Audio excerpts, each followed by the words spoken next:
Hello people of YouTube, it's Deepak here, and welcome to the DCS News stream for the 5th of March 2022. I'm back. I had a very short vacation there, away for about 2 weeks. I hope you've all managed without me in the meantime, and it's good to be back.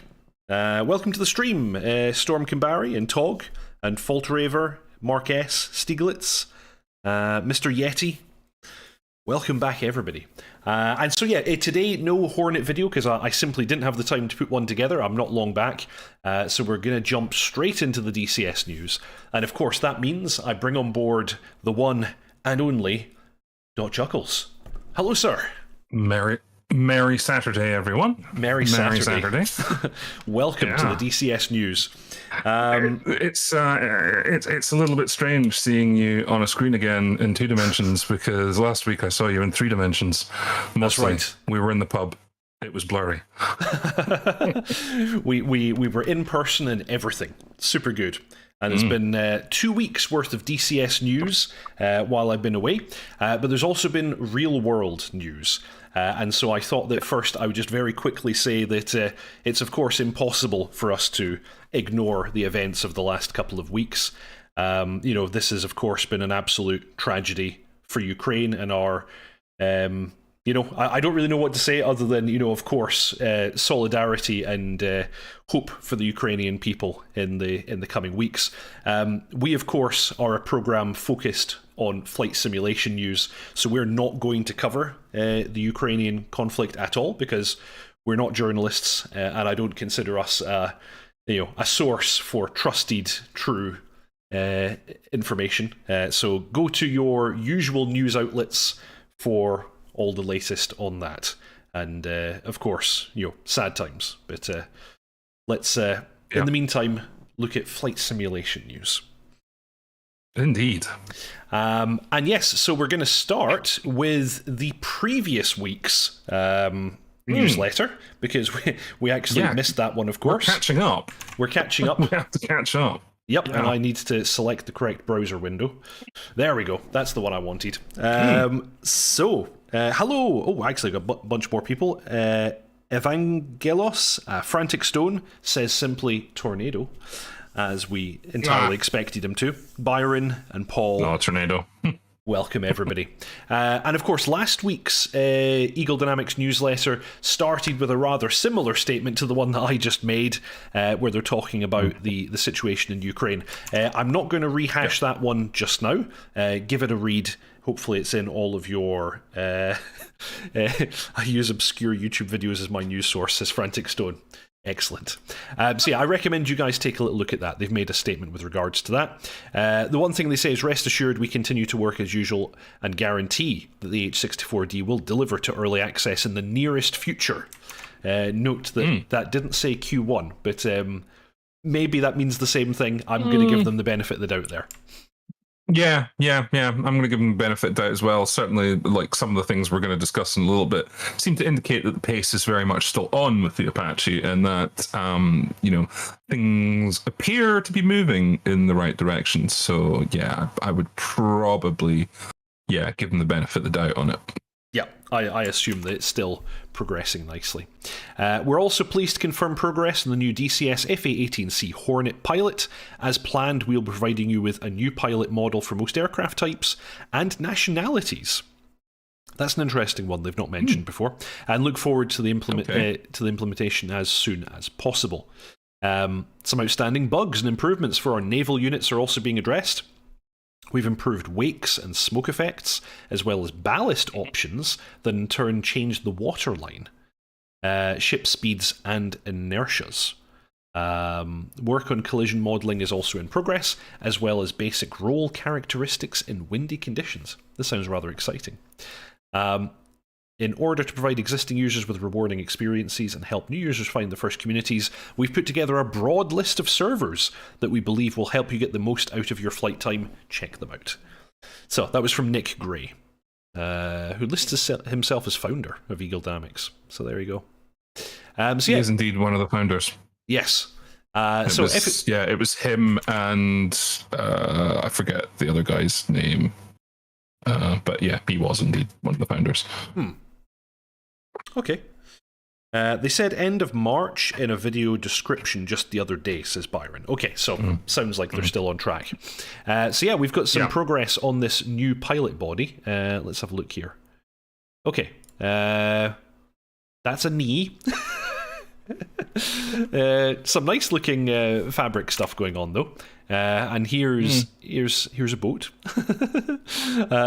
Interesting, this thing about the adjusting the ballast. So I guess you can simulate cargo ships being laden and unladen and so on. Yeah. Interesting bit of detail. But yeah, not much else there to do with the pilot body. So yeah, progressing nicely on new 3D models of US Navy pilot for the first-person view. In the development screenshot above, you can see the pilot's legs and boots. The model is rendered based off of accurately dated US uniforms, and we genuinely appreciate your feedback on this early stage of development. Now, on to the thing that everybody's more excited about than uniforms. H64D development progress. We are overwhelmed with initial response from the closed beta testing of DCS H64D, and it is with great pleasure that we reassure you of its imminent release. Thank you again to all of you from our community for your trust and support in the pre-order phase, and to all of those who have been working extremely long hours to make this dream a reality. You know who you are. The initial damage model and radio communications are now complete, and we are currently working on multi-crew synchronization, improving frame rates, and TADS functionality. If you have not already, please head over to Matt Wagner's H64D tutorial series and catch the latest, Rockets Part 2. Yeah, we covered that one actually. That came out during our previous stream, which was quite exciting. It did, yes, yeah. But we've obviously got more since then, quite a lot more. But we'll cover that when we get to it. Yes, absolutely. Just seeing if there's anything else in the chat, but no, not really. Nope. Naval units. So yeah, they're talking about smoke emitted from exhausts and from impact damage is being improved, roll and sway effects, and windy conditions. Oh yeah, okay, so I was wondering why they were talking about the collision model, but that's apparently specifically for impacts from things like HARM missiles. I'd assume that will also have an effect on Harpoon. So that's cool. And then, yes, they have this new list now of Discord servers and communities and YouTube channels and all kinds of stuff. So check that out. It's now in their links section. And we are also working on getting on that list and a few other things as well. So. Yeah. Imagine the DPAC channel isn't on their YouTube list, and the VAF isn't on their Discord list. Yeah. We're working on it. We're working on it. Much sadness. Oh well. So yeah, that was last week's newsletter, and then we have this week's newsletter. Where they're really excited about the Viper Orion HOTAS by WinWing. They've recreated the legendary F-16 throttle and grip that's based on the real-world version and uses mechanical movement. Red Kite had a really nice review video on this. I recommend taking a look at his video, because his stuff's generally pretty spot on. It looks really nice, and what I like about it is the way they've handled the gate in it. You know, it works exactly like the real thing. But the one thing that I've noticed about this and the WinWing stuff is that their mounting solution is absolute trash. They really need to work on that. It's just like, do you understand how fulcrums work? Yes, because that's the thing. I noticed this as well. Look at it. Like, they have this really long thing, and then it's mounted on your desk, and I'm like, the amount of force that's putting on your desk. And it's mounted with this tiny, tiny little depth of clamp, and it's like, you need something to counter to be a counter like pivot point, and I think this stuff is great if you're going to build a sim pit. Oh yeah, and you're not mounting it to a desk. Like, absolutely, it looks fantastic. But because I really want to kind of try one of these, but I'm afraid it'll just rip the front of my desk off. It may well do. It may well do. But hello, channel right. Welcome, and welcome, Kartoba, and Fair. We salute you. I agree. The stuff looks really good. It's just there is some strange flimsiness to the mounting mechanism, and I've never had my hands on one of these, so who knows? Maybe it's super sturdy and strong when you actually have it in your hands. But just looking at the thing, it looks a bit wrong. Yeah, and just one other point, an engineering point. I think it's really clever that they're with their throttles, that they're going with this, possibility that you can replace the grip, hand grip on the throttle. But the way that they've done it with that little cable, and I know they say that this is manufactured from this chain link stuff that can't break, blah blah blah. There's just it just looks like you've created a failure point. So I would worry about that over time. It's a great concept. I really like the concept, but I'd love to see some longevity stuff on this. To see what it's like. How are people getting on with it after 2 years of it sort of being furiously waggled back and forth. Indeed, as we do. But to be fair, actually, quite a lot of real life sticks and throttles actually have an external wire like that. I've seen quite a few military sticks that are actually wired like that. Indeed, but when you consider that, you see like the bog standard switch that they've got there, like your toggle switch. Like if you go onto RS Components, right, you can order that switch for like between 50p and a couple of quid, depending on what pole configuration you want in it. Now, if you go and get the mil spec of that switch, you can order that too, but it'll cost you 120 quid. And that's because it's made entirely differently to entirely different standards. So unless they're getting mil spec stuff, I don't know. I just think failure point. Yeah, failure point. I don't think it, like, you might fatigue break it, but as Frantic said, I would rip that cable in seconds. Like, it's just asking for you move your hand whilst you're in VR and you catch it and like rip it out. True enough. Yeah, like, I'm not dunking on it because I think the concept is great because we've got interchangeable grips on sticks, which is fantastic. We haven't really had interchangeable grips on throttles. The collective from Virpil, but like being able to change a throttle grip, that's a really, really good idea. So I'd like to see how it develops. Yeah, I agree. I think these look pretty cool. Continuing with the newsletter, the next open beta includes the following Viper updates. Viper's getting some love. Data link communications that permit sharing of sensor point of interest, mark points, and harm targeting system emitter locations. More data link features will follow soon. And the F-16 has way more data link features than I ever realized it had in real life. Oh god, yeah. Yup. The Bell OH-58D Kiowa Warrior project is now accelerating following a very challenging 2021 for the company. The programming department is back to its original pace as our partner, friend, and company co-owner has fully recovered. A great start to 2022. So yeah, that's really good news. That's really good news because I understand he was actually very ill and it was very serious. So I'm really glad to hear that he's made a full recovery. And also it puts to bed just some of the nonsense that's been floating around with Polychop, that the project was abandoned and all that kind of rubbish. And it's just like, guys, just stop it. So like, I'm glad to see this coming out in the newsletter and just, telling people to fucking do one. I always had faith. Yeah, same.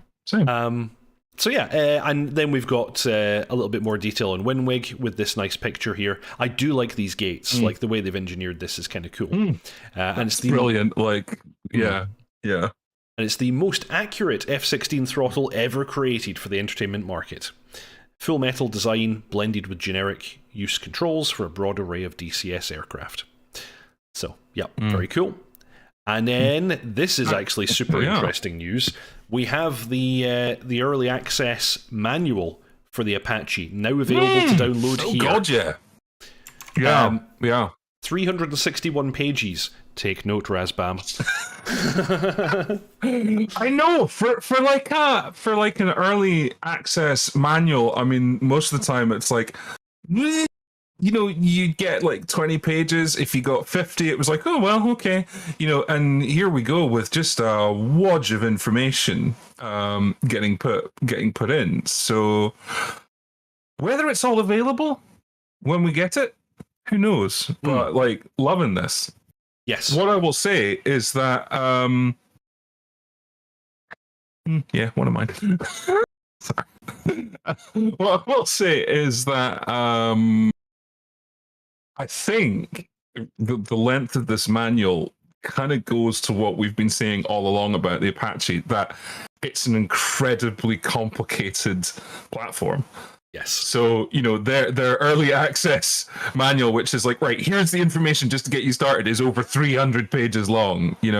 I mean, the real Dash 10, it's like, it's over 1,000 pages. It's like, the 2002 AH64D, forget which block that is. I mean, that's publicly available. You can go and download that manual off of the US Army Publications site, and it's like pushing 1,100 pages long. Yeah, and that's just the operator's manual. Yeah, it's not a simple thing. But yeah, I think absolutely Eagle showing other module manufacturers the way to go. We have some released modules that don't have a complete manual, so this is pretty impressive. Very nice. Yeah, and we've been digging into this manual, and it's really nice. I mean, there's lots of really useful information in there. We've started putting together our checklists and SOPs coming out of just this manual. So it's just good stuff. Yes. Yeah, and very important information that we discovered in the manual was the IHAD's eye rendering can be selected, left, right, or both. At least the manual claims so. Yes. Yes, they finally saw sense on that, because it wasn't it wasn't supposed to come for a while, and it would have meant I probably wouldn't have been able to fly the Apache, or had a very hard time flying it just because of problems with my right eye. And it was quite funny because it's like again, forums, geez, never read below the line. Unfortunately, there are people in our society. Yeah, and it was just like, I think the discussion kept coming up, and like Wags actually showed up on the forum and basically bitch slapped somebody, because it was like, well, that's how it is in the real aircraft, and if you can't see out your right eye, well, that's, and Wags was basically paraphrasing, shut the fuck up. The short version. Thanks, Daddy Wags. Thanks, Daddy Wags. Oh dear. So yeah, this is a work in progress. It's for the early access version, and they're stating that it will be updated as time goes by. So yes, looking very, very good. And the F-16C Viper development progress. We're actually going to dive into the mini update a little bit later, but yeah, they're saying that in the next update they've added the BDU-50 training bombs, the max toss anticipation queue, to accompany the recently added dive toss bombing mode, the lock voice message. That's a classic one from Falcon 4. Lock. Yeah. When you lock up a target in an air combat maneuvering radar mode, and changes to the HMCS symbology for ACM slew mode. Can I just say, though, that's a bitching screenshot that they've got for that. It looks awesome. It does, doesn't it? Let's get a closer look at that. Detail, like the detail on, the PBR texturing that they've got in there is just like, the normal map is like really detailed. It's lovely. Yeah, it is looking good. And the clouds looking very tasty as well. Improvements have also been made to the G onset and instantaneous turn rate, and are undergoing tests. We hope and expect to have this to you shortly. And then, the moment that everybody was waiting for, let's actually get that picture as well. Yeah. Oof. Kiowa. Like I think Frantic said in the chat, he'd fly that all day, and I'm inclined to agree. I am as excited for the Kiowa as I am for the Apache, if not slightly more. It's yeah. Bizarrely, the really, screenshot really want it. the screenshot in the newsletter, which looks really good, is not on the screenshots page, and when you click to it, it doesn't take you to it. So that's as good as it's going to get, sadly. Oh, yeah. MiG-29 spotted. Tasty. Oh, absolutely. And the pilot model is based on one of our main SMEs, Burundus. Burundus will also speak voice commands for AI and campaigns. We strongly believe that's really funny. Yes, that's going to be great. They've got Burundus doing the Kiowa, and they've got Casmo doing the Apache. Yes, we've got all the real pilots voicing the pilots. That's pretty brilliant. Cool. Very nice. So, we strongly believe this will benefit the virtual flying experience. Burundus has over 5,300 flight hours and was an instructor pilot in the Bell OH-58D Kiowa Warrior. He's been deployed to numerous combat tours, and this will also contribute to AI behavior. We've made the decision to present the whole timeline of the aircraft from 1984 until 2017, with some exceptions to avionics. This means the product will include the OH-58D Kiowa, no weapons pylons, the OH-58D Kiowa Warrior from 1992 until 2006, and the latest aircraft of 2017, all in one module. So they're going to give us 3 helicopters. That's brilliant. We look forward to your comments on this promising introduction. Also, cool. Burundus has a really informative YouTube channel. Go check his channel out, actually. It's very, very good. But yeah, this is like possibly one of the most exciting modules for me. It's sneaky, hide behind hills. You can't see me, now you're being artied to fuck. Love it. Just love everything about that. And obviously it's going to be, it's going to work hand in hand with the Apache as well. So, like, so many things you could do with these 2 helicopters in a multiplayer server. Just absolutely fantastic. Yeah, this is going to be cool. I don't think we don't have like a date or anything for the Kiowa, so we don't know when it's coming, but it looks really, really good. And whenever it does come out, it's going to be a day one for me for sure. Yeah, absolutely. Yeah, moving on. We have an absolute mess of Apache videos to go through. So many different videos. The first one is we got the video on the Hellfire missiles, which is looking really rather cool. Wags takes us through the different ways in which you can employ the laser version of the Hellfire. And this is both the automatic kind of self-designation mode and the off-board designation mode of it. And it's a bit more involved than I expected. You've got options for salvoing, you've got options for choosing the terminal approach, all kinds of cool stuff. Yeah, I've had to watch this video a couple of times because mostly the first time we watched this video, we were both a bit drunk. I was right to say that. Like I remember the first time I watched this video, and it was sitting on your couch. Some details may have been lost, but he really goes through it because we see a low ball launch, we see a low all launch, and we see a direct launch, and he really covers it, top to bottom, left to right.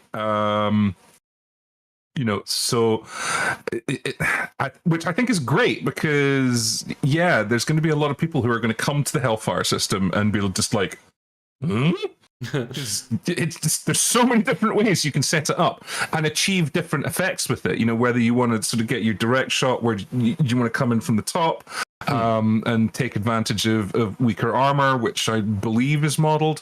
It is. It's just there's a whole bunch of stuff here, and he really goes through it. So if you've not watched this video, why would you be here if you hadn't watched that video? But if you haven't, go and watch it because it's super good, super good, and it just makes it far more exciting. The wait, oh my god, the wait. Not much longer. The other thing that I noticed from this video was how good the infrared image is, coming along. It looked, there was a couple of times where it was like, is that real life? Is this the real life or just fantasy? But yeah, and also he goes over the way in which you can program the laser channels, because there's so many different places where this is used. Of course, you can program what you're emitting, what you're searching for, and what the Hellfires are searching for, with both primary and secondary channels being selectable. Also, the Apache is capable of emitting PIM laser codes, and not just the PRF that we've seen before, which is the 4-digit codes beginning with 1. The PIM codes are everything from like 2000 up. And it was interesting. I actually didn't even know that they were a thing. Yes, and I mean it's understandable when you think if you've got a lot of Apaches operating in the area, you are going to need to space out your laser codes, because you may very well grab somebody else's missile, or have yours be grabbed and go somewhere you don't want it to go. Obviously we've got the ability to specify the primary code. We've got the ability to specify a code that it's just watching for to spot track onto. We've got like a standby code that you can switch to really quickly. It's stuff for days. Yeah, buttons and screens for days. That's what the Apache is. A lot of stuff in here. So yes, totally recommend that you all check out this video. There's an absolute ton of detail on the operation of the Hellfire, and actually probably just about enough that you could just follow this video to employ them. But I'd recommend you read the manual. Certainly. Certainly for the laser version. Things get complicated later on when you start getting into the radar version. In fact, they get a lot more complicated. But one of the things that this video, I think, shows is that there's a lot of people that I think want to just get the Apache and sit in the front seat and just go pew, pew, pew, pew, and kind of think that it's not going to be that hard to learn. No, it is. Trust me, it's going to be really, really hard. Your learning curve in the front seat is going to be just as hard as trying to learn how to fly a helicopter if you've never learned to fly it. Like the CPG is not easy mode in the Apache. No, you have an absolute huge amount of avionics to mess around with in the front seat. Although I'm very much looking forward to mapping up my Xbox controller and making my fake TEDAC. For your TEDAC. Yeah, absolutely. Doing exactly the same thing. So, we're not going to watch all of this because it's 20 minutes long and it goes into a lot of very useful detail. Let's jump into the next one, and we have another Apache video here for you all to enjoy, and this one is Getting Airborne, and in this one Wags touches on how to steer the aircraft on the ground, how to taxi it normally on the wheels and using the tail wheel, how to hover taxi, and he also shows I think he shows a rolling takeoff and then just a pickup takeoff or something like that. I forget now. Yeah. And what's that Mirage doing there? What is that Mirage doing there? I don't know. What is that Mirage doing there? Anyway. It was 2 of them, wasn't it? Oh, wait, there we go. Yeah. 2. There's one. Woof. See you later. Yeah. And there goes the other. Wonder what they're up to. Did Iraq ever fly the F1? I think they had an export version of it, yeah. Okay. Or was it the 3? Don't know. Yeah, I'm not sure. I'd say for sure. Yeah. Yeah. Very interesting. But yes, because of course I think we're at H3 in this video. I forget which airfield he's at, but he's somewhere in Iraq. In Western He's in Western Iraq. Yeah. So of course we're seeing a lot of cool stuff here because he's demonstrating how to operate the aircraft taxiing and taking off. He's showing us Western Iraq, which is an area that is not currently in the Syria map but is coming very soon, and we get to see 2 F1s take off, which is pretty damn cool. Iraq flew the F1 extensively, says Carr. Extensively, yeah. I thought it was the export version they had. Yeah. Very nice. Just wasn't prepared to go as an affirmative because my brain was like, maybe, I think. On that. In the Iran-Iraq war. Welcome to the stream, Stevie B. They shot down Tomcats with them. Yeah, Iranian Tomcats, I would have thought. Oh, well, yeah. No, I don't think I don't think anyone was shooting down US Navy Tomcats. Very cool. Very interesting. So yeah, this is also a really great video to watch. He's going over all the kind of details of operating around the airfield and on the ground. So Iraq hit the USS Stark with an F1. So there you go. So You're effectively like the way this is steering is well, it's a tail dragger. So I mean, can you get your tail dragger license from this? I don't know. We should ask Prince Harry, see what he says. Yeah. You got your tail drag license on that. Oh dear. Yeah, it's pretty cool. So anyway, moving on. We also had another Apache video in the last couple of weeks. And this one is also very important, and it's how do you land the damn thing? Which you would suspect is not too difficult, given all of the fantastic symbology you have in your helmet-mounted display. But he does demonstrate the whole thing. Glorious tutorial scoops. Yes, indeed. He actually, at one stage, he had a list of what videos we were still waiting on, and this is a good chunk of them already out the door, which is nice. Yeah, we're still waiting on defensive systems, George, and startup, I believe. Yeah. Okay. Which kind of ties in with I'm going to go out on a limb and predict a date for when this is going to release. Oh yeah. Mm-hmm. What's the date? Book some time off on the 23rd, I think. Ooh. Okay. That's cool. Yeah. Book some time off on the 23rd. 3 weeks time. Of course. The current rate of release of these videos, that makes sense. Yeah, or maybe the 30th if you're feeling pessimistic. But I think the 23rd is where we're headed for. Yeah, that's just like going on the pace of the release of videos, the things that they've still got to do, and just a general feeling in the water from things they've said on the forums. I think that's the day. Very cool. Okay. Something interesting that Wags mentioned, actually in the previous video, the one about taxing and taking off, I'd always assumed that he was using a twist on his stick for the yaw. He says that he doesn't. He says that he uses a hat.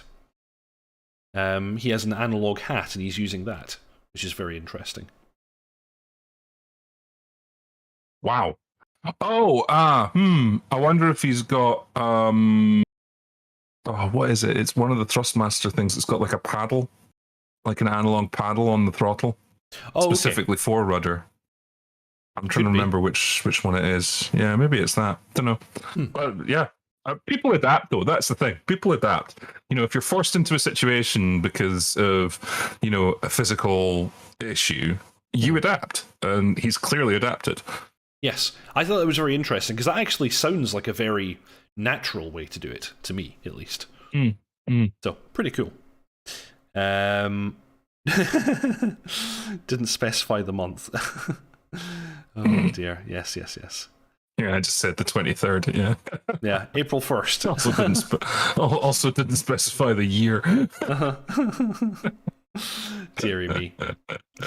Yeah, this one's quite nice. I rather enjoyed this one. And he demonstrates that with the use of the flight path marker, it's very easy to bring it into a hover exactly where you intend to, which is pretty nice. With all this modern symbology, it makes life a little bit easier. Yeah. Yeah, and I mean actually in the previous video as well, like he did like a really nice introduction of how to hover.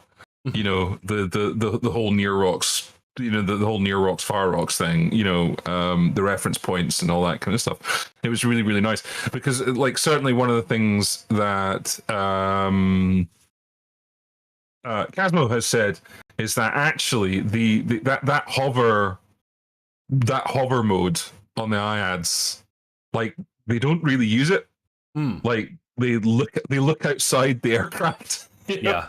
Because like the second you start using that, you're gonna go shit. Like it's the same. It's like, when you're doing air-to-air refueling, like if you watch the basket, you're gonna go everywhere but with the probe in the basket. You're gonna totally lose it. You need to be looking outside and seeing what's going on.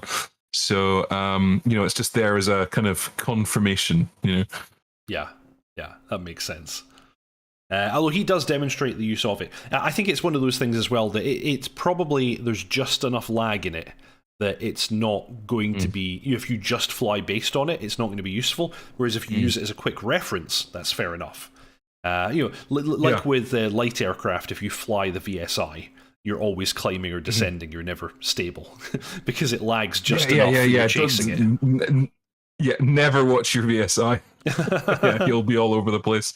Yeah. Yep. Stieglitz was asking what the S-hook dangling in the cockpit is for. I believe we discussed that a couple of weeks back, and it was for hanging their helmets off.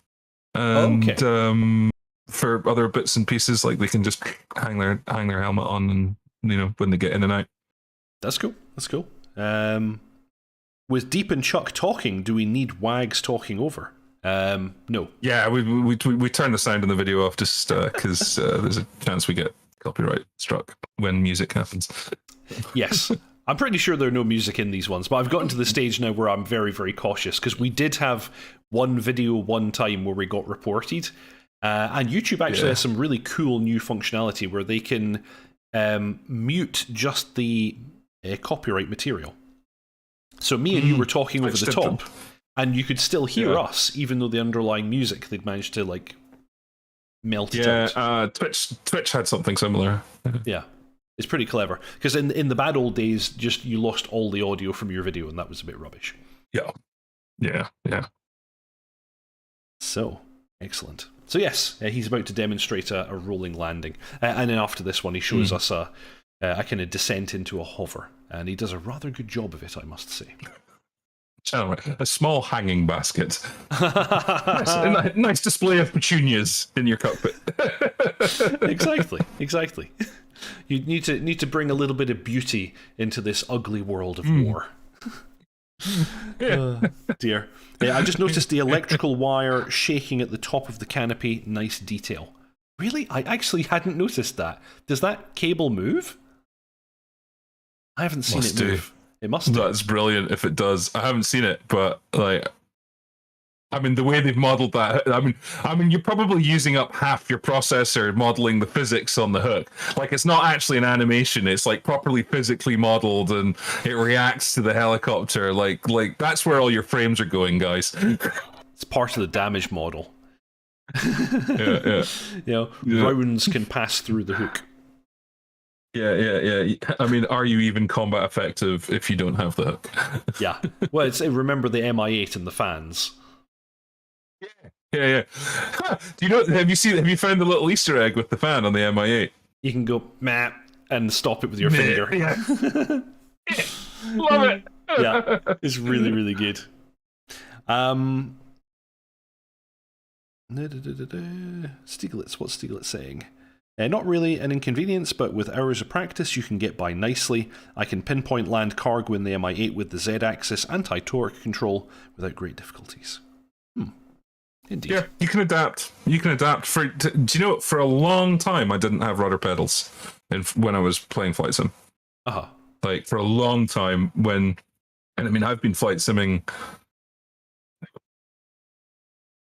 since the days of the Commodore 64, Harrier strike attack, all that kind of stuff. And I didn't get my first set of rudder pedals until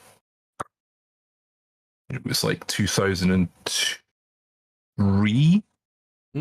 So, I think as I recall, I got my first set in 2005, so I was kind of similar to you. I had twist sticks for a very, very long time. And it wasn't until I was a big boy that I got rudder pedals. Exactly. Carto was saying, the first thing I will do in the Apache is try to explore the limits of the hook physics. Yeah. I think you'll probably find the rotor is going to fail before the hook does. Love it. Yeah. Brilliant. Yep. Cool. Okay, actually, let's let this part of the video just finish quickly, and we'll see our man Wags into landing on the pad. Yes, and he does do a rather good job of this. But like I said, with the flight path marker, it does make it just that little bit easier, I think. Have you noticed as well? Now, I don't know if it's a dev build thing or what, but like the controls overlay is a bit different. Yes, that's right. It is. Because. Sorry, Karen. I was about to say, I think it's showing us the stability augmentation. So you Yes. yeah. Yeah, because I was reading as well that when you hold down the force trim to release the magnets, you need to give it it's like a 1 second count, because it takes time for it to kind of actually take the force off. So it's like click, hold, then maneuver, you know. And I think I spotted that as well in the video where you see where the force trimmed like green line is sort of slowly come back to the center when he hit the force trim button. So they're modeling that delay. That's pretty cool. Yeah, it's pretty cool. Well, I mean, that's going to be coming from their SMEs, isn't it? They're going to be, their SMEs are going to be like, well, that's not how it flies, so they're going to put it in. I mean, they've had a lot of really good SMEs on the Apache, so yes, that's true.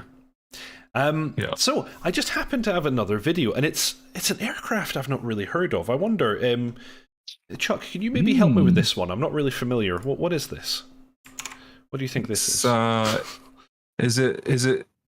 Is it a fantasy? Is it a blur? Is it something you can't see? What's another word for that? I'm so thirsty. Well, actually, I need a drink.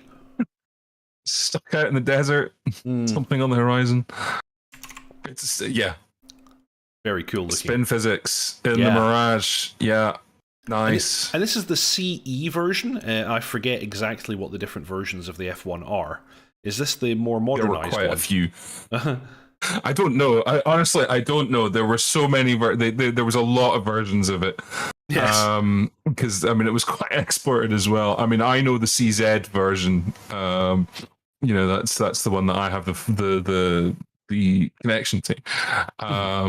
But yeah, this is super exciting. Like, this is another day one for me. It's a really interesting. It's a really interesting looking heads-up display because I almost feel like different elements of it are projected separately. It's pretty old school looking. Well, I mean, it's of the vintage where HUDs were a new thing. Yes. Like sort of actually, or rather, it actually having sort of useful information. That isn't just a gun sight. So, yeah, I wouldn't be surprised if there's some weirdness going on with it. Yeah. Carr just confirming that the CE is a very early version used by the Spanish Air Force. Yeah. C for chasseur, E for España. So yeah, it's also of an aviation era that I'm really interested in and like get quite excited about. So, again, another day one purchase for me. Oh yeah, it's looking very nice. And the stuff that Airgis has done with the C101 is just brilliant, absolutely brilliant. So I think we can get excited for this one for sure. So yeah, the reason I was showing you that video is because we had a brief update from Airgis. I'm actually showing the Stormbirds blog post about this, but yeah, they did an update on their Facebook page with news that Airgis have sent the module off to Eagle Dynamics for testing. As with all third-party modules, a point is reached where the aircraft is ready, and then it goes into their own testing process to make sure that it's ready for release and inclusion in an open beta. So yes, here's what they had to say, as in Airgis. We're writing this message to let you know that we've sent our Mirage F1 module to ED for internal testing. Also, please notice the attached basic video with a couple of spin maneuvers to demonstrate some of the flight model capabilities. We're working to provide you with more F1 related content in the coming weeks to prepare for the release of the module. So still no date, but it's the fact it's going into this testing with ED must mean it's coming soon. And Stormbirds actually suggesting that it could be weeks rather than months.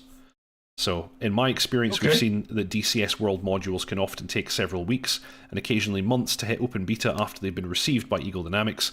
That said, it bodes well for the project that Airgis are ready to send it for testing. Even if that testing process takes some time, it still likely means the Mirage F1 is heading to DCS sooner rather than later. Yeah.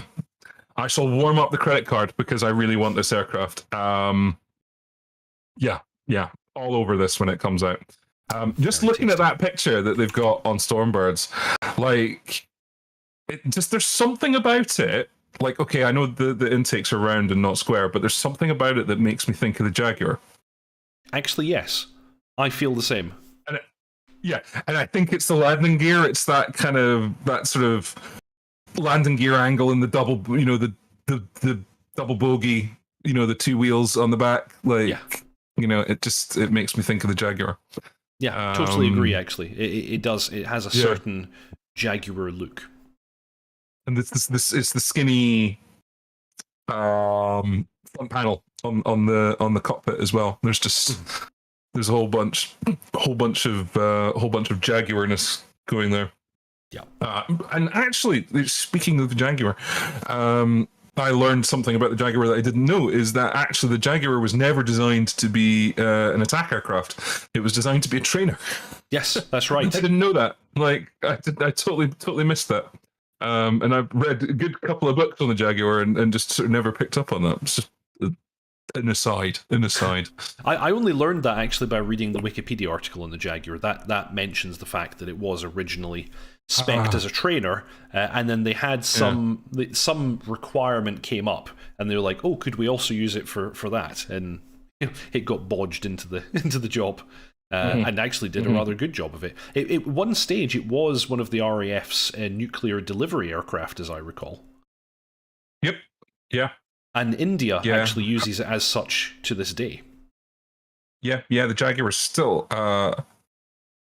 There's part of me that wants to say the Jaguar is still in production, actually.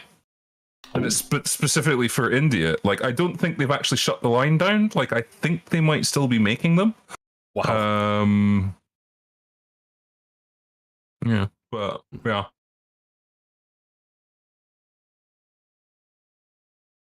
Yes, indeed. So, and lastly, we had a Viper mini update from our man Wags. Today we integrated offset aim points, OAP, into our internal version. That's not old age pensioner, for those of you from the UK. This will allow you to create two offsets from a steer point, OA1 and OA2, from which you can set a point to conduct an attack when set as the SPI. This is normally done on the AG radar page. TGP is possible too. And often when a good radar track cannot be had on the programmed steer point or target. On the HUD, they appear as a triangle when selected from the sighting options at OSB 10. So, there you go. Okay. Ah, right. Tech Gaming 45 coming back with some interesting info there. India have a license to make them. So India are actually building them. It's built under license. That's really interesting. That's really cool. Yeah. I like the Jaguar, so I'm glad that somewhere out there someone is panel beating that rugged thing into a shape and flying it. Love it. Made lovingly by hand, I'm sure. Yes. Oh dear. Yes. So that's the most recent mini update. Actually, I think we covered them the previous weeks, but there've been a lot of these Viper mini updates over the course of the last few weeks, mostly around about the data link. And like I said earlier, I'm really excited about the kind of load of data link functionality that is on the way for the F-16. It's going to make it a lot of fun to operate. All you F-16 drivers out there are going to have to learn a lot of data link avionics. Nice. So that's all the news that we had over the course of the last 2 weeks. But we would be remiss, dotChuckles, if we did not, as always, call out the virtual Air Force. Well, I actually have. There's a couple of other items if we have the time. We do have the time. Yes. Okay. Not DCS related. Yes. Well, kind of technically is because it features a Harrier. So can draw the link. On Steam, check out a game called Tiny Combat Arena. If you are of an age like what we are. Yes. And you remember early flight simming. Tiny Combat Arena is a wonderful love letter to early flight sims like Tornado 8. Oh, here we go. We have a video. And it's made by Microprose. The Microprose. It's an absolute love letter to early flight sims like Tornado, SVGA Harrier, A10 Cuba, etc., etc., etc. It's really, really good fun. It's actually, as well, the physics are pretty good. And the flight model is arcadey, but feels believable. It is not something that I would sit down and play for an extended period of time. But if you have like a spare 5 minutes and you want to just go and blast stuff in a retro environment that runs at a really, really, really high frame rate, this is the game to get. But like, you just look at that; it's A10 Cuba. Yes. Yes, actually, that was the first thing I thought when I saw this footage. Was this reminds me so much of A10 Cuba, and that was a game that I just played so much of. But even so, like very much actually the same as in A10 Cuba, the cockpit and the layout is actually accurate. This is what a Harrier cockpit looks like, although the HUD is not correct. But this is very much a Harrier cockpit. Yeah, it's really good fun. It's also not that expensive, so if you're looking for just a time killer, something, you've got 15 minutes in between a meeting or what have you, and you just want to have some fun, like, absolutely go and pick this thing up. And it's developed by a guy on his own, so go and give him some money, because he's done a really, really good job. The thing that impressed me was the opponent AI is pretty good. Like, in terms of how it will dogfight. You've got not a massive amount of options in opponent, but it's early days. It is early access, so absolutely go check it out. And as I say, not entirely DCS related, apart from the fact that it's got a Harrier in it. But I think we can give them a pass. It looks pretty cool, and it's Microprose after all. The publisher of our childhood. Yeah, Microprose. I know. I mean, that just looks like Tornado. That's exactly how Tornado portrayed its runways. Yes, that's true. Actually, yeah, was it Fair? Yeah, Fair was mentioning the fact that the South Atlantic map hasn't been mentioned just yet. And the 40th anniversary of something or another, I don't know what that might be, is coming very, very soon now. Yeah.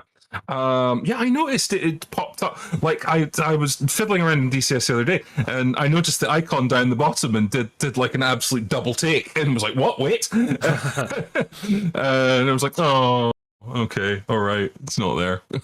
Coming soon to a server near you. That's gonna be a good map. That's gonna be a good map, especially with the additional assets that are planned to release for it as well.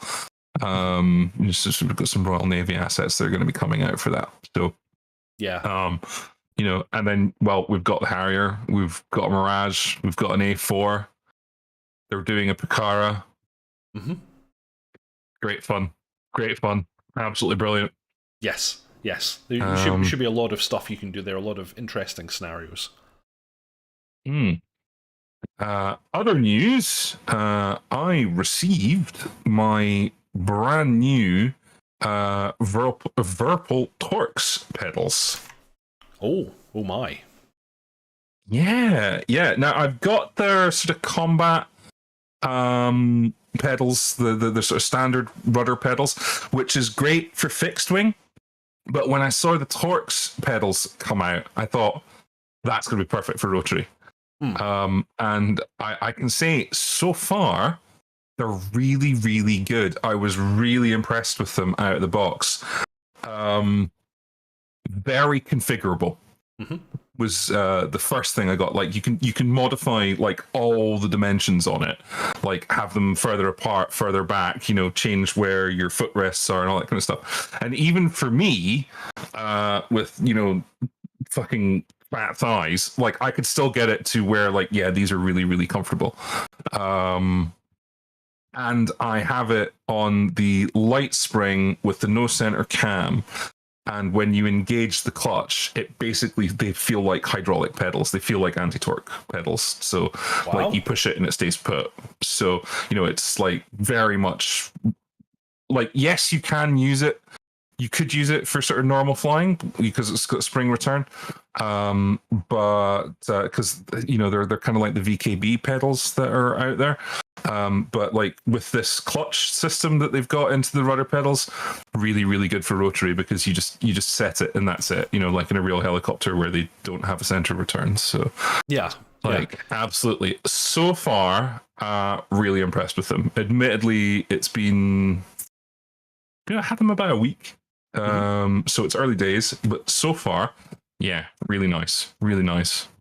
So you just push them into a position and you can let go, and they're just like held. Yeah, and they just stay. Yeah, nice. That sounds really good. Yeah, yeah. So it's just like using anti-torque pedals on a helicopter. You just push it and it's there, and then you need to add a little bit more. You just put a little bit more in, and so you don't get that sort of fatigued, fatigued left leg. Yeah, the Virpil stuff. And is what really I noticed, what I noticed as well, is that my flying immediately became more accurate. Like now, my combat pedals that I've got from Virpil are fantastic. I also they are super smooth, super accurate, lots of polling rate. Absolutely brilliant. But the one thing that I noticed is that you always got like a little bit of wobble and a little bit of like you could never get quite trimmed when flying a helicopter. And the reason is because you don't realize you're very slightly varying the pressure on the rudder pedal. Yeah, all the time. Like all the time. So when I flew with the Torx pedals, where it was like, set it, it's like, oh, rock solid. Absolutely rock solid. Like it's the first time that the Black Shark flew like I expected it would. Without it being like, why are you going off here? Why is the nose doing this? And yet exactly, it was like, okay, this is rock solid. Yeah. So like, it was like, it just shows, you get the right hardware and it makes all the difference. So yeah, solidly impressed. Nice. Cartoba, I've given myself backache flying the Mi-8 for hours at a time. I would love pedals like that. Well, yeah, exactly. The Virpil Torx pedals is the way forward. And just to answer the question, we actually export from Lithuania, so yes, like you should be fine. Yes, manufactured in Belarus, but they have warehousing outside of Belarus. Yeah, and I think they actually also manufacture in Lithuania now as well. Okay. And because they did actually come out with a statement saying that the company is registered in Lithuania, no taxes go to Belarus. This was on their forum. So okay. like, yeah, that's good to know. Like you should be all right to, should be all right to order from them. Good. Obviously, that is not a recommendation, and your mileage may vary. Don't sue me. Yeah, exactly. The thing is, I'm going to kind of back that up a little bit and say my entire flight sim setup now is Virpil. I've got stick, throttle, pedals. Very, very happy. I've heard that the VKB stuff is also exceptionally good and definitely well worth a look. And WinWing, I don't have any personal experience of, but it looks good with the exception of the dodgy mounting. Yeah, a lot of people swear by the gunfire, like the VKB gunfire. Like a lot of people say that's an excellent setup. And it certainly looks really good. But yeah, I'm the same. I'm Virpil across the board. I also just upgraded I had like the first generation of clamps, and I just upgraded to the new ones with the quick release, which they're lovely, absolutely rock solid, much more solid than the old ones. The only thing is that the original generation of Virpil desk clamps were straight up and down, right? Yeah, that's the one I've like got. that. The new ones are like that. So if you put your stick down here, it pushes you a bit further back from the desk. Oh, okay. Now, for me, that's not a problem because pretty much everything's mounted to my chair and I'm flying in VR. But if that was going to be an issue, if you were planning on upgrading that stuff, something to think about. Interesting. Interesting. Okay. I want the VKB stick and the Virpil pedals and the Winwig throttle, says Car. Okay. I don't know if he's trolling us. Actually, no, that would be a pretty damn good setup. Like, because the pedals are really, really good. Yeah. The VKB stick is really, really good and gives you a couple of options that are super nice, particularly with the analog, like the analog stick on it. Yeah. Is really good. And then that F16 Winwing throttle looks the bomb if you can mount it in a way that isn't going to trash your desk. Yeah, okay. And Mr. Yeti, could you do a vid on your setup, Deepak? I've been thinking about this, actually, on a few occasions. I might well do that at some point. Just a quick video demonstrating my setup, because I have a Virpil stick, Virpil throttle, Virpil pedals. I fly in VR using an HP Reverb G2, and I have a trackball that I strap to my right thigh, and that is how I interact with the cockpit when I'm in VR. So it's an interesting setup. I can definitely demonstrate that at some point. My throttle and collective rig is a bit of a thing. Right, wait a minute. See if I can get it. dotChuckles is going to do a little bit of show and tell. Yeah. I don't fit on camera. That's what she said. So, yes, that is my throttle and collective setup. It's all mounted together. What is that mounted on a quick release? It's on a quick release, so nice, like that. And that that's a Monster Tech. And there's a Monster Tech like quick release bracket on my chair. So the whole thing mounts to that. Fantastic. So I can have the throttle and the collective. It works really nicely. And then I see your trackball and raise you this tiny little diddy thing that I've shown off a couple of times. So I've got little tiny keyboard and trackball, and it's got scroll and all sorts of stuff. It's really nice, and that works for me. And I just have an old, I'm going to try and not let the ball drop, an old Kensington trackball, and that's... Oh my god, I had one of them! that's how I do it. This is strapped, I actually have a piece of Velcro on the underside. I have a strap that I put around my leg that also has Velcro. It just attaches. Very simplistic. Yeah. I had that exact trackball in the office at one point. Does the job nicely. Yeah. It was very cheap. But it doesn't have a scroll because it's old school. So that's the only sad thing. Oh, it doesn't have the twist dial, or it's the old one. No, mine had the little twist dial around the well, I used to use it for CAD and stuff like that because CAD with the trackball is much better. So yes, indeed. Cool, but yes, perhaps I'll do a video on that at one point. And if you speak very nicely to dotChuckles, maybe he'll show you his stuff as well. You show me yours, I'll show you mine. Misses. What's the little keyboard trackpad thing called? Asks Car. This one. This is made by a company called RII. RII. So not RII. It is. It comes in nice recycled packaging, actually. It is the RII. RII. I'm trying to remember the name of the model. It is. Hang on, wait a minute. Oh, 2 seconds. 2 seconds. Just a moment. You can buy it on Amazon, basically. Hang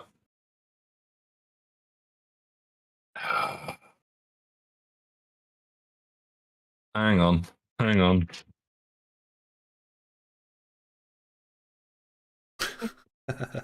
It is Jesus Christ. It is the RII K01. If you look that up, I mean, if you just sort of look it up, and you get it comes with. There's one that that's cheaper, and then there's one that's like about £2 more that has a laser pointer on it. Aha, that's cool. Yeah. It's also like XMBC compatible and stuff like that. So for like if you've got stuff in the living room and you want one of these just on your sofa to be able to like bash in stuff in your telly and things like that, it's really good. And it's quite clever in that it's Bluetooth, but it's got this little. It hides its dongle in a little thing in the side, and there you go. You've got your little wireless dongle, and to not lose it, it just whoop, and then it just slides in, and it recharges off of a mini USB jack. It's quite a nice little thing, actually. Oh, thank you very much. Storm has just posted the link directly to it. Oh, well, there we go. Isn't Storm useful? Thank you very much. Yes, indeed. Fantastic. Yeah. So that is the one. Yeah. Is it perhaps at this stage, Mr. dotChuckles, that we should give a shout out to the VAF, as we often do? Mm-hmm. So yes. Myself and dotChuckles, we are the founders of the Virtual Air Force. You'll see a Discord link in the show notes below if you would care to join us. All are welcome, whether you want to fly with us or not. If you just want to hang out and talk about flight sims all day, that's definitely a thing that we do on our Discord. Alternatively, we have a kind of opt-in mil-sim style experience where you can join the squadron just as a freelancer, fly whatever you want, whenever you want, join us as and when you feel like it. Or you can join one of our numbered squadrons, of which we now have quite a few, catering to the F-16, the F-14, the Harrier, the A-10, and the F-18. Did I get them all? Yes. And yes, very soon the Apache as well. And we have been talking about the A4 a little bit, but we're not ready with that one yet. And if you join one of our numbered squadrons, we then you can track your progress. You have a logbook. We have a roster for all the pilots. You'll do mandatory basic training on a variety of things. You'll get your type rating. And we do training every Tuesday. We do missions on a Thursday. We're often doing missions on a Saturday these days as well, or a kind of server takeover, as we're sometimes calling them. And lots of ad hoc flying and training in between times as well. Most of us are in Europe, around about the UK time zone. You know, we have people in GMT, CET, EET kind of time zones for the most part. If you're outside of those time zones and you don't mind getting up in the middle of the night, then you can still fly with us. But yes, it's mostly centered around kind of Central European time zones. And I mean, because we do have somebody from Australia, actually. We do, yes. Yes, we have an Australian member. He gets up very, very weird times to fly with us. Some people don't care for sleep the same way I do. Yes, no I-16 squadron yet. No, terribly sorry, Tog. I will contact you the moment that is set up. Kartoba wants to lead the MiG-23 squadron. Oh wow, yes. Once the MiG-23s are up and running, I know that Razbam are working on it. Then you know we have this very basic policy where, you know, if we have a squadron lead and a 2IC and some pilots, we will start a numbered squadron for just about anything. You know, if there are people wanting to fly it, then we will cater to you. Yeah, we can start to make a 23 squadron, and you too can enjoy flying the worst fighter jet in history. That's a bit mean. No, really, it was good with ground attack, but it wasn't a good fighter. I guess sweep the wings back, go fast. That's what it's designed to do. But yes, please join our Discord if you would like and come fly with us. That'd be great. Absolutely. We've also even just come for the crack. And I'm not talking about that kind of crack. I'm talking about the Irish kind of crack. Yes.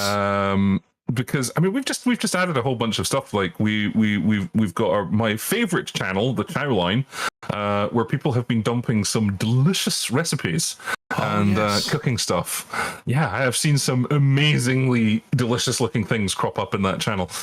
So we've got stuff like that and talking about music and all that kind of deal. Yeah, it's good fun. Come hang out. I absolutely agree. And actually, Yogi, I understand the F-15E is going to be out in 2022. Do you believe that will happen? I was not a believer, and I know that both myself and dotChuckles have talked down this possibility. However, Razbam have on at least a couple of occasions now stated that they absolutely will release it early access during the course of 2022. Seems a little incredible to me, but they said. I'm still not buying it. I'm still not buying 2022. Like, maybe December? Like, I mean, on a technicality, yeah, they might, but I just, like, watch it. It'll drop in fucking July. I guess we'll find out soon, or in the next few months. Yeah, we'll see. But they've got a lot on their plate right now. That's the thing. And like some of the stuff they were putting out publicity-wise, showing it off, didn't really make me a believer that they were that far with it. Like there was a lot of placeholder work going on there. That was certainly nothing that I could see that was like, that's other than the model. I mean, the model looks amazing, but then the guy that they get to do it is he's one of the best. But like sort of systems wise and all that kind of stuff, it just was like, this just looks really placeholder. But who knows where they are in the development cycle? I mean, they might be much further on and just hadn't put that into the the model that they showed off for when they recorded videos. So maybe, who knows? But I don't feel it. I don't feel it for this year. Like, and if so, like, on a technicality, it'll be the end of the just in at the end of the year maybe. But we will see. I guess it also depends how early is early access.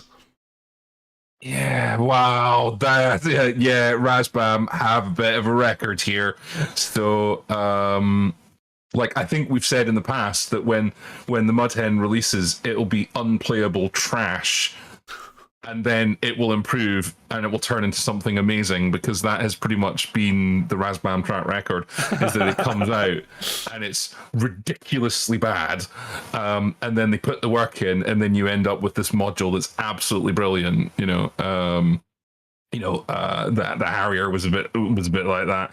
The Mirage, to an extent, was like that, and both of those have grown up into modules that are just brilliant.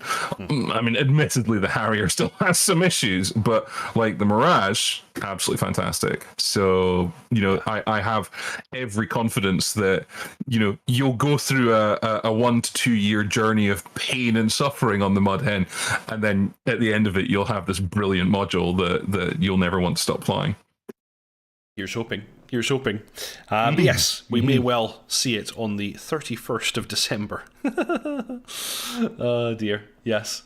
So, in any case, I think that's probably all the news we have for this week, and actually for the previous week, seeing as we skipped one. He's been dotChuckles.